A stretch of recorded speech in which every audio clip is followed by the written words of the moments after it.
Fala aí pessoal, beleza? Como é que vocês estão? Voltando ao meu cenário antigo de gravação, vamos falar sobre o BRCR11, Fundo de Lajes Corporativas do BTG, mais um mês aí acompanhando, e resta saber a resposta para a seguinte pergunta: será que estamos vendo um fundo renascer? Eu que já cheguei inclusive a falar que esse fundo deveria acabar, estamos vendo esse fundo renascer? Quem sabe, né? Eu espero que sim, porque o BRCR, além de ter muito cotista, ele sempre foi, ele é um fundo antigo já, então, assim, para o mercado é muito bom ver o fundo voltando, né? O relatório gerencial muito bom, melhorando, muito bom, agora exagerei um pouquinho, vai. Relatório gerencial bem melhor. Eu acho que o BTG, ele aprendeu com a lição com tanta reclamação que a comunidade fez, então ele deu uma revisitada em todos os relatórios. Claro que o BTLG está lá em cima, né? Mas o fundo também ajuda muito. Mas o BRCR vem nessa toada aí. Vamos falar sobre o relatório gerencial.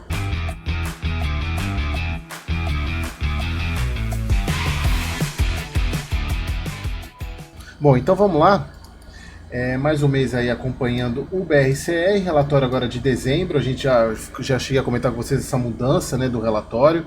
Tem muito a ver com isso aqui. Eu acho que o fato do BTG ter recebido esses prêmios, aí acho que a gente precisa criar vergonha na cara, porque a gente recebeu um prêmio que talvez a gente não merecesse, mas vamos fazer jus a esse prêmio. O fundo, aqui ó, o fundo em 2024 consolidou sua competitividade no mercado corporativo. Do segmento de ativos classe A apresentou absorção líquida positiva. Aliás, os membros da comunidade trouxe alguns dados sobre gestão, sobre os dados do quarto TRI de 2024. Se você não é membro da comunidade, seja membro, está lá na plataforma.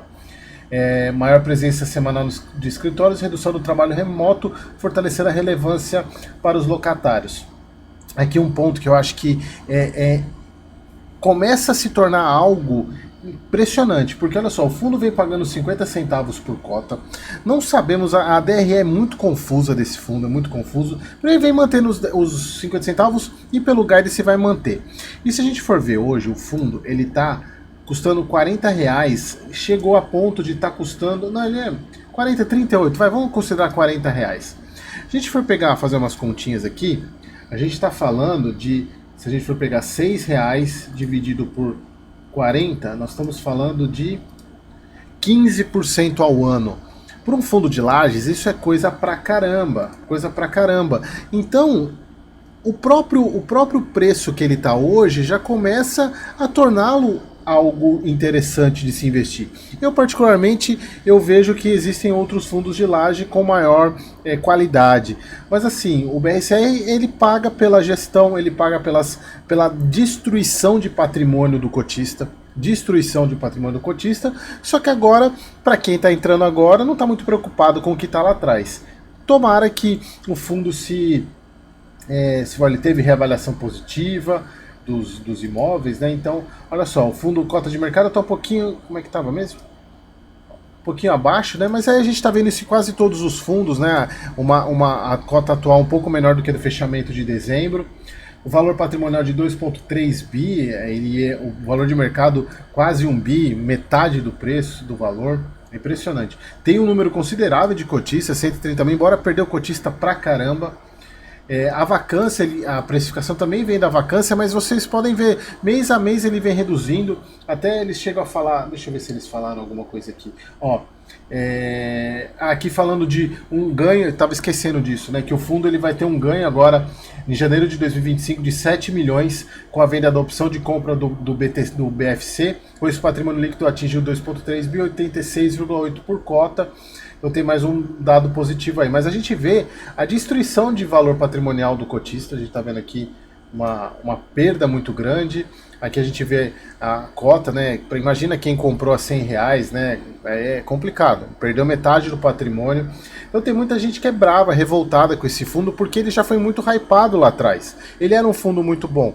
Se alavancou demais, não deu informação para o cotista e ele está pagando esse preço hoje. Porém, com o preço que ele está hoje, mesmo com esses problemas, acaba sendo algo que é de se estudar o investimento.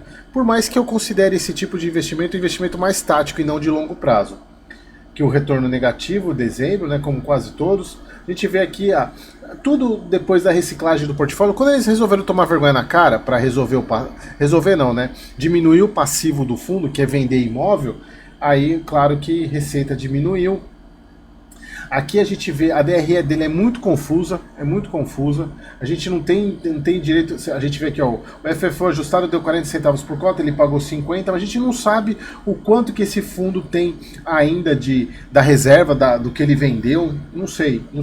O único ponto que me chama a atenção aqui, e eu acho que eu já comentei isso com vocês em outros vídeos, é esse passivo, que caiu de quase 1 bi para 300 milhões, caiu bastante, mas ainda é um valor considerável que o fundo tem que pagar.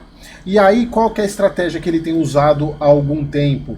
É rolar a dívida. Ele vem rolando a dívida, que é você, quando está chegando perto do vencimento da dívida, você faz uma nova dívida ou você renegocia com o próprio devedor uma postergação, postergar o prazo.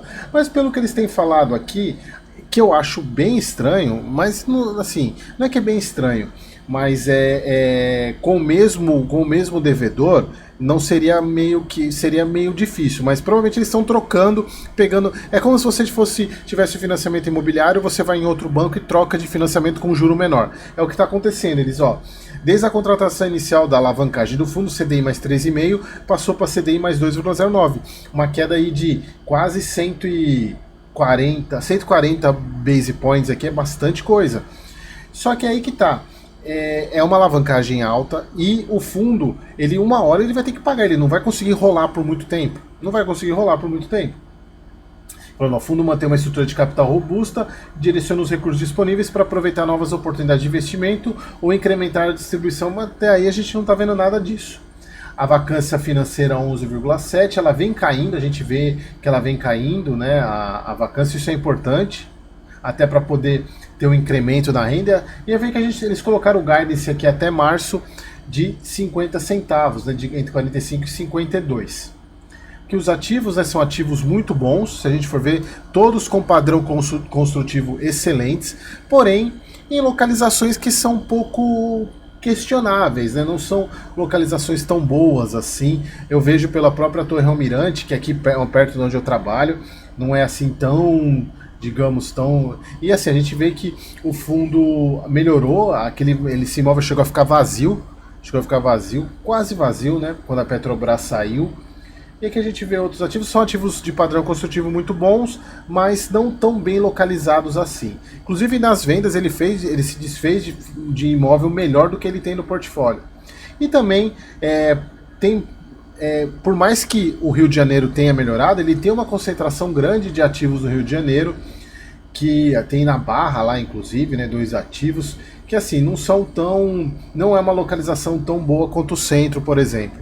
Mas é isso, pessoal. Então, o PRCR indo aos poucos aí na caminhada para ver se volta, né? E eu já mudei minha opinião, não quero que esse fundo acabe, eu quero que ele melhore.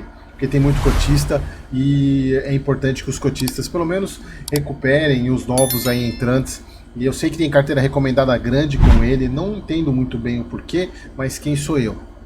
Beleza, pessoal? Então era isso, espero que vocês tenham gostado e até o próximo vídeo.